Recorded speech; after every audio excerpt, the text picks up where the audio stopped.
हरे कृष्णा। आज हम लोग चर्चा करेंगे कि हमारे जितने वैदिक लिटरेचर है, हमारे जो शास्त्र हैं, वो हमें क्या बताते हैं और उन्हें पढ़ने की आवश्यकता है भी या नहीं। तो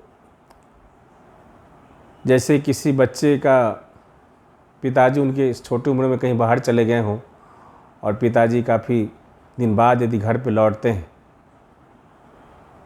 तो उस बच्चे का पिताजी की पहचान कैसे हो, इसका जो बेस्ट तरीका है कि उसके माँ से पूछा जाए उसके पिताजी कौन है। तो माँ क्या है, बहुत इजीली और बहुत सटीक बता देगी कि उनके पिताजी कौन है। आज का साइंस में हम लोग बोल सकते हैं डीएनए टेस्टिंग करेंगे फिर पता करेंगे।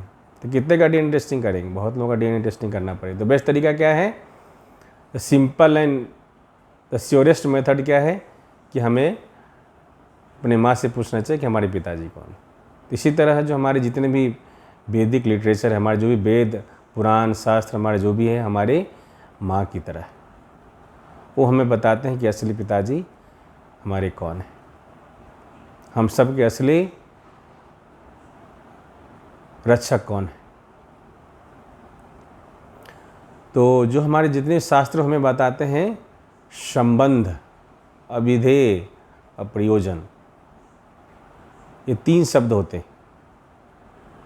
संबंध मतलब मैं कौन हूँ, मैं किसका हूँ, ये जानना बहुत ज़रूरी। तो हमारे शास्त्र बताते हैं, भगवत गीता बताते हैं, भगवान इसमें कहते हैं सर्वयोनिषु कौन्तेय अहम बीज प्रदापिता। भगवान बोलते हैं मैं सभी योनियों का, सिर्फ मनुष्य का नहीं। भगवत गीता में भगवान बताते हैं कि 84 लाख योनियाँ हैं, उन सभी का मैं पिता हूँ।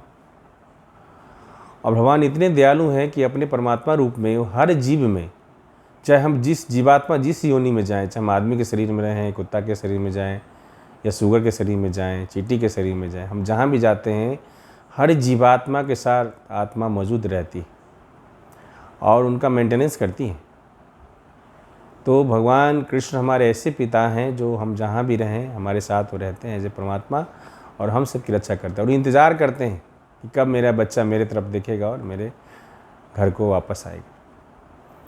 तो हम सब क्या है? हम सब, मैं कौन हूँ? हम जीवात्मा हैं और हम भगवान के अंश हैं। भगवान गीता के 6ठे अध्याय में बोलते हैं ममे वांसो जीवलोके जीवभूत सनातना मनस्सष्टानि इंद्रियानि प्रकृति स्थानी कर्षति। भगवान बोलते हैं कि जितने भी जीवात्माएं सब हमारे अंश हैं, भगवान के हम सब भगवान के शक्ति के अंश हैं। और हम सब का जो अंश है, तो अंश का क्या ड्यूटी होता है? अंश का ड्यूटी होता है पूर्ण की सेवा करना। तो जीवेरे स्वरूप है कृष्णेरा नित्य दास। चैतन्य महाप्रभु बोलते हैं हम सब जीव हैं, उनका असली स्वरूप क्या है? हम भगवान कृष्ण के दास हैं। यदि हम भगवान कृष्ण के दास नहीं बनते तो माया के दास बनते हैं। देखा जाए तो कोई मालिक नहीं, हम सब नौकर हैं। हमारे प्राइम मिनिस्टर साहब भी बोलते हैं कि हम प्रधान सेवक हैं। घर में पिताजी हैं, अपने बच्चे की सेवा करते हैं, माताएं अपने बच्चे की सेवा करते हैं, डॉक्टर अपने पेशेंट की सेवा करते हैं, सीएम साहब पूरे स्टेट की सेवा करते हैं। तो हम सब की स्थिति क्या है? हम सब सेवक है। एक्चुअली में हम सब भगवान के दास हैं, लेकिन हम उनकी सेवा नहीं करना चाहते, हमें माया की दासता स्वीकार करनी पड़ती है, तो हमें माया की सेवा करना पड़ेगा। तो हम एक जीवात्मा हैं, हम भगवान के दास हैं, हम भगवान के अंश हैं। तो ये क्या है? ये संबंध ज्ञान होता है ना। तो ये हमारा संबंध। तो हमें शास्त्र क्या बताते हैं? हमारे परमपिता परमेश्वर के जगन्नाथ जी हैं, भगवान कृष्ण, हम उनके अंश हैं। ठीक है। दूसरा ज्ञान हमारी वेद पुराण क्या कहते हैं? अभिधेय। अभिधेय का मतलब एक प्रोसेस, मेथड या तरीका। हम कैसे अपने संबंध को एस्टेब्लिश कर सकते हैं, कैसे हमारे जो आराध्य हैं उनसे हमारा संबंध स्थापित हो सकता है, कैसे हम उनसे जुड़ सकते हैं। तो जैसा शास्त्रों में बताया गया है, भगवान कृष्ण में गीता में बोलते हैं भक्त्या माम अभिजानाति यवान्य च अस्मि ततः ततो माम तत्तो ज्ञात्वा विशते तदंतरम। कि हमें क्या है? सिर्फ भक्ति के माध्यम से जाना जा सकता है। तो प्रोसेस हम सबका क्या है, भगवान को जानने का, भगवान से संबंध बनाने का तरीका क्या है, हमें भक्ति से उनको समझना है। और भक्ति का सबसे सिंपल मेथड क्या है, ABCDE। ए मतलब एसोसिएशन ऑफ डिवोटी, भक्तों का संग। बी मतलब बुक्स रीडिंग, हमें श्रीमद् भगवद गीता, श्रीमद् भागवतम जैसे शास्त्रों का अध्ययन करना चाहिए। सी चैंटिंग ऑफ हरे कृष्ण महामंत्र, क्योंकि कलयुग में क्या है, कलयुग केवल नाम आधारा, सुमिर सुमिर नर उतर ही पारा, हमें श्री भगवान का नाम लेने का, हरि का नाम लेने का है। और डी डाइट, हमें क्या है, हमें भगवान का प्रसाद लेना, कृष्ण प्रसाद लेने का है। हमें जो भी हम जो भी घर में खाते हैं, हमें पहले सात्विक तौर से बनाना चाहिए, भगवान को ऑफर करना चाहिए, उसके बाद ऐसे प्रसाद हमें ग्रहण करना चाहिए। और ई क्या है, एकादशी फास्टिंग। हम सबको महीना में 2 बार एकादशी आता है, कृष्ण पक्ष शुक्ल पक्ष के 11वें दिन एकादशी होती है, हम सबको एकादशी का फास्ट करना चाहिए। ये सिंपल ABCDEFE जो है हमारा, ये क्या है, हमारे भक्ति का यही तरीका, ये प्रोसेस है। तो दूसरा हमारा ज्ञान हो गया अभिधेय, और तीसरा जो है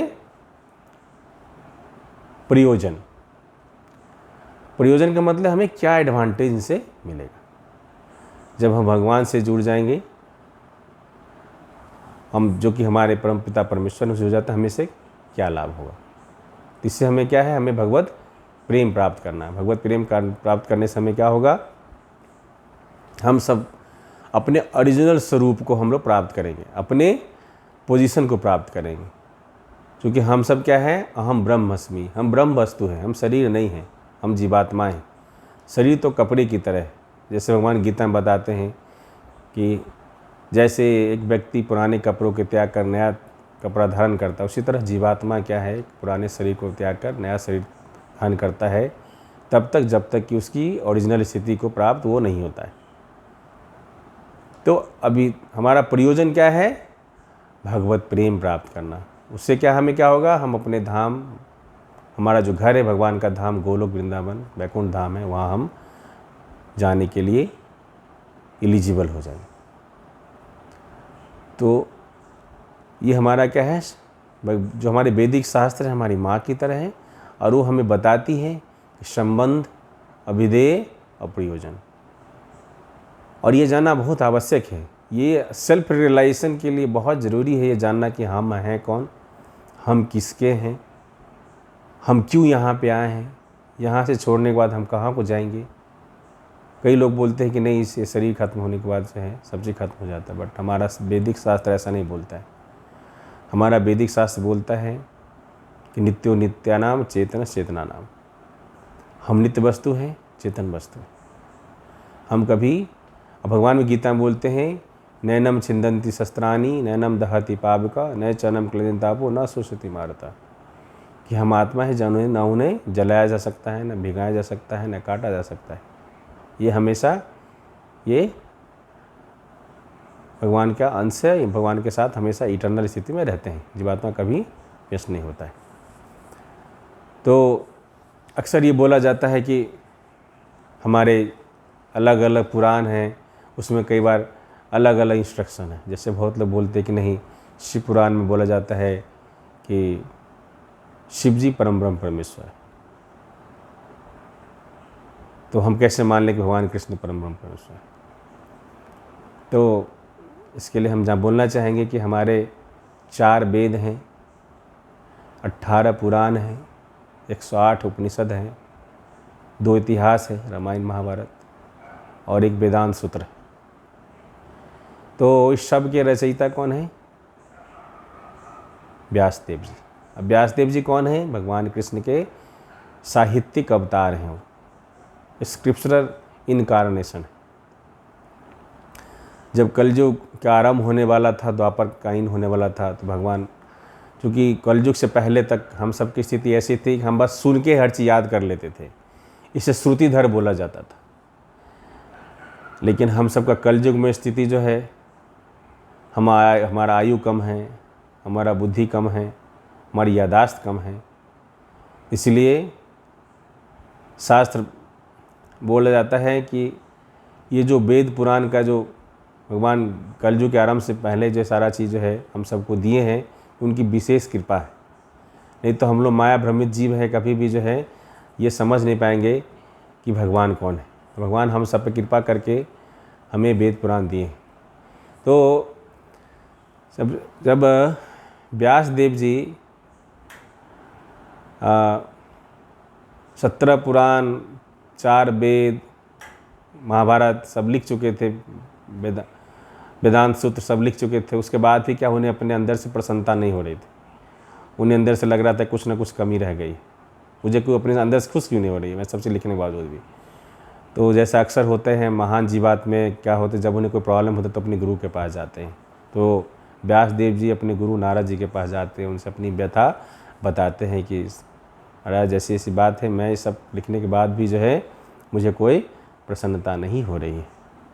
तो नारद जी, जो कि श्रीमद् भागवत में आता है पहले स्कंद में कि 5वें अध्याय में, नारद जी लिटरली जो है व्यास देव को डांटते हैं कि आपने जितने अभी शास्त्र पुराण लिखे सब में क्या है, जो परम ब्रह्म परमेश्वर भगवान कृष्ण है उनके बारे में आपने इनडायरेक्ट चर्चा किया। अब आप एक ऐसा शास्त्र लिखिए जिसमें सिर्फ भगवान का डायरेक्ट चर्चा हो, कोई कन्फ्यूजन नहीं। तो अपने गुरु की आज्ञा का पालन करते हुए व्यास देव जी जो है बद्रीनाथ में जाते हैं, तपस्या करते हैं। उसके बाद जो है श्रीमद् भागवत पुराण का जो 18वां पुराण है उसका जो रचना करते हैं। और श्रीमद् भागवत पुराण को बोला गया है, जैसे वेद को बोला जाता है कल्पतरु, डिजाइडिंग ट्री, और श्रीमद् भागवत पुराण को बोला गया उस कल्पतरु का जो परिपक्व फल है, that is the essence of all वैदिक लिटरेचर। तो श्रीमद् भागवत पुराण को बोला गया है सभी वेदों का, पुराणों का क्या है, वो इसेंस है। और वो उसको लिखने के बाद व्यासदेव को काफ़ी प्रसन्नता हुई। इसलिए हम सबको कोई कन्फ्यूजन होना चाहिए कि किसी और पुराण में क्या लिखा हुआ है। और श्रीमद् भागवत पुराण के पहला स्कंद के 3 अध्याय के 28वें श्लोक में क्लियरली लिखा हुआ है, एते चांस कला पुंस कृष्णास्तु भगवान स्वयं इंद्रकुल व्याकुलम लोकम मुंडयंती युगे युगे, कि भगवान कृष्ण क्या है, स्वयं भगवान। इसलिए हमारे वैदिक लिटरेचर में कोई कन्फ्यूजन नहीं है। बहुत सारे धर्मों में जो शारीरिक लेवल का धर्म है और इवन जो निराकारवादी लोग हैं वो क्या बोलते हैं, भगवान निराकार है। लेकिन हमारा शास्त्र ऐसा नहीं बोलता है। हमारा शास्त्र क्लियरली बोलता है भगवान का। अब श्रीमद् भागवत पुराण पर ही क्लियरली आप देखिए 10वां स्कंद में भगवान कृष्ण की पूरा लीला का चर्चा कीजिए और पूरा लीलाओं में डिटेल बताया कि भगवान का अपना रूप है। ऐसा नहीं भगवान निराकार है, भगवान हम सबके साथ एक्सचेंज करते हैं।